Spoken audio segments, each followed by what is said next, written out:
Shalom saudaraku yang terkasih di dalam Tuhan Yesus. Perkenalkan dengan saya Windy Silviana dari Umat Wilayah 17 Paroki Pulau Gebang.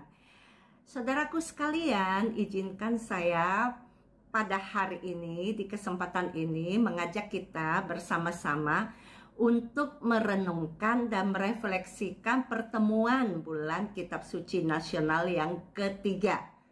Temanya adalah Allah sumber harapan kasih setianya. Saudaraku sekalian, saat ini kita bersyukur bahwa masa pandemi sudah mulai sedikit melandai.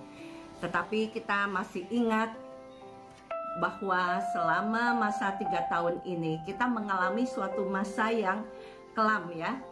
Dimana 2 tahun pertama kita mengalami situasi pandemi COVID yang sungguh membawa suasana yang kurang nyaman dalam kehidupan kita, termasuk umat beriman.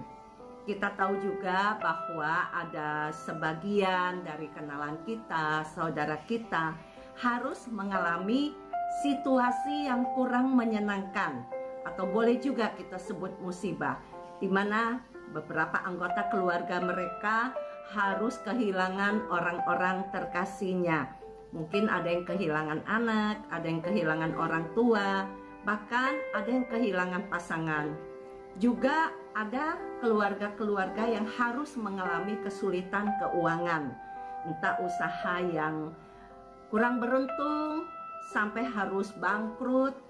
Para karyawan juga banyak yang harus dirumahkan, sebagian juga harus menerima kalau gajinya dipotong, bahkan juga ada yang di PHK.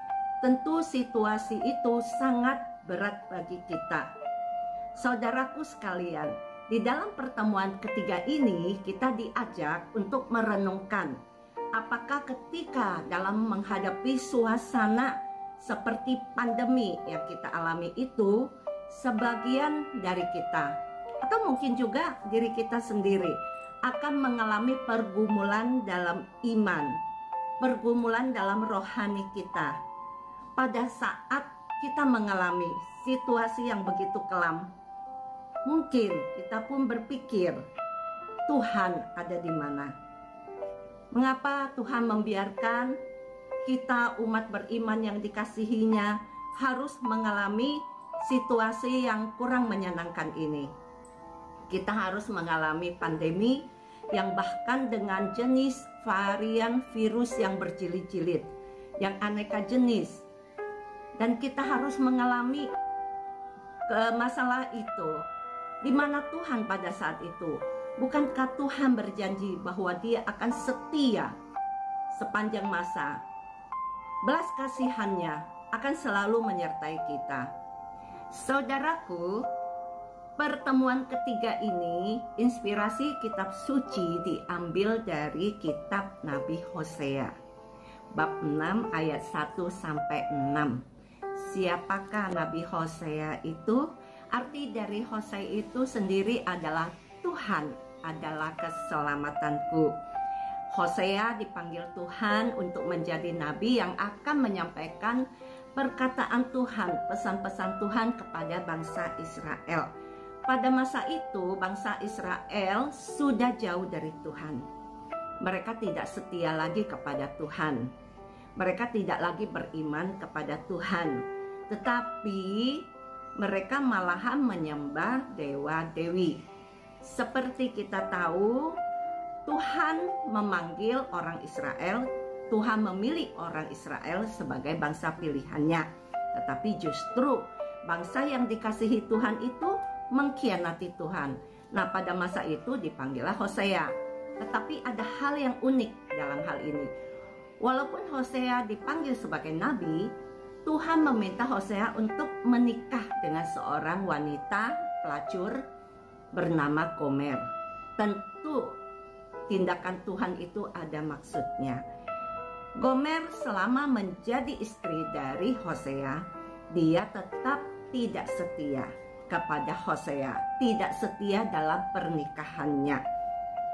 Sebetulnya kisah dari Hosea dan Gomer ini untuk menggambarkan situasi iman bangsa Israel yang juga tidak setia kepada Tuhan, yang juga selalu mengkhianati Tuhan. Jadi Hosea dengan pernikahan Gomer ini adalah suatu tanda gambaran bangsa Israel yang juga tidak setia kepada Tuhan.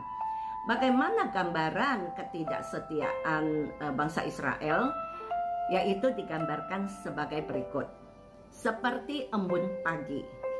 Embun pagi sebentar, begitu siang maka embunnya itu menghilang. Sangat singkat. Seperti itu gambaran kesetiaan dari bangsa Israel. Atau yang digambarkan juga seperti kabut yang menghilang. Ya, secepat itu juga ya, kabut pagi.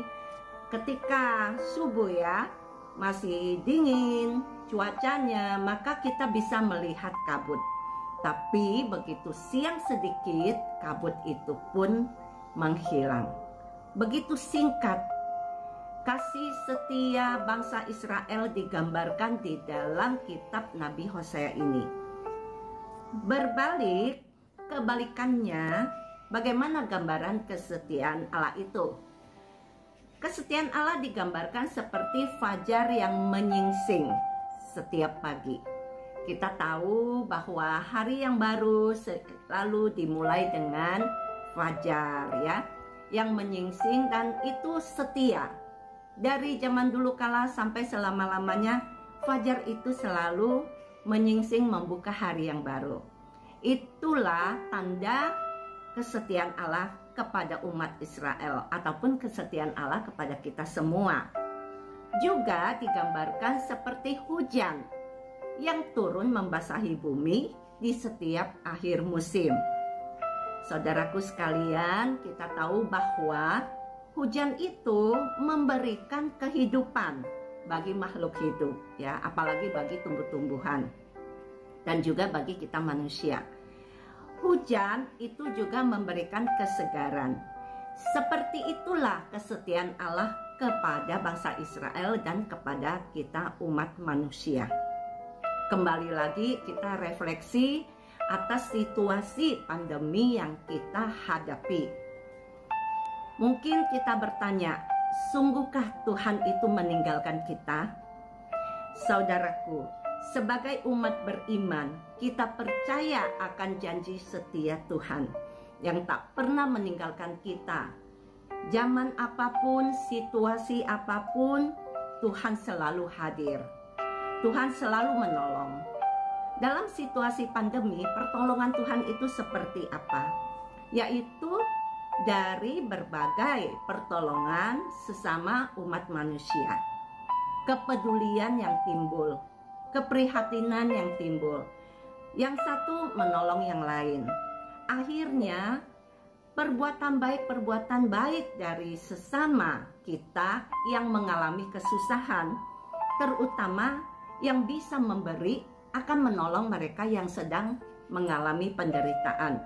Itu menjadi satu inspirasi bagi kita semua. Kita tahu ya bahwa awal-awal ketika bencana terjadi, begitu banyak komunitas ataupun lingkungan ataupun pribadi lepas pribadi memberikan pertolongan. Entah itu memberikan masker, memberikan makanan kepada keluarga yang terkena COVID, atau memberikan sumbangan APD bagi rumah sakit, bagi dokter-dokter. Begitu banyak sekali pertolongan-pertolongan dari sesama umat beriman kepada yang membutuhkan. Itu juga menjadi tanda kehadiran Allah. Itu juga menjadi tanda bahwa Tuhan setia menolong kita melalui sesama kita, melalui perbuatan baik kita. Saudaraku sekalian, apa yang saya bisa refleksikan dari bacaan Nabi Hosea ini adalah bahwa Tuhan itu selalu setia kepada kita. Kesetiaan Tuhan itu membangkitkan harapan dalam hidup kita. Ketika kita mengalami masalah, ketika kita mengalami pencobaan, ini akan menguatkan kita bahwa Tuhan tak pernah meninggalkan kita. Ini pun yang akan membuat kita semakin beriman, semakin tumbuh kepercayaan kita kepada Tuhan. Semoga inspirasi singkat dari permenungan, bacaan dari kitab Nabi Hosea bab 6 ayat 1-6 dan di dalam permenungan dari bulan kitab suci nasional ini, kita tetap percaya bahwa Tuhan hadir senantiasa dan Tuhan setia kepada kita. Semoga saya dan Anda juga akan tetap setia kepada Tuhan. Amin. Semoga Tuhan Yesus memberkati kita semua. Amin.